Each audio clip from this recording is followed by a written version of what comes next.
మనకు తెలుసు తెలంగాణ అంటే ఒక జానపద జాతర. తెలంగాణ అంటే ఆదివాసి గిరిజనాలలో ఉన్నారు. భారతదేశంలోనే కాదు ఎక్కడా లేనంతమంది చిందు యక్షగాన కళాకారులు మన దగ్గర ఉన్నారు. ఈ చిందు యక్షగాన కళాకారులైనా ఉగ్గు కథ కళాకారులైనా ఈ మధ్య ఆనరబుల్ సీఎం ఇందరవెల్లి గురించి ప్రస్తావించారు. them to occupy the seats behind.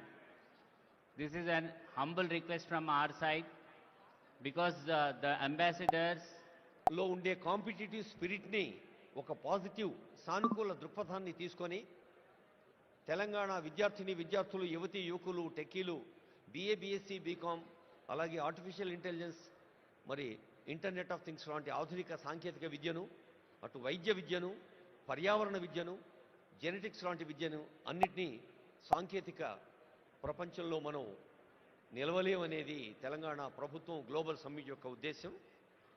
అలాగే అది ఒక అంశం. Gig economy, rise of fluid careers, the rare strategy increasing farmers income through value chains. రైతులే దేశానికి వెన్నెముక. కేవలం భారతదేశానికి ఆశీస్సులు అందుకుంటాం.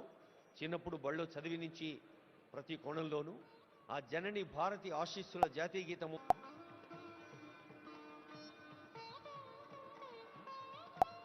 Have 25 lakh engineers working at Bangalore. So it is a very great city. So even Telangana, the Hyderabad, has a very big potential. So both of us will work together to see that this Telangana will be a global mark and we will stand, and Karnataka government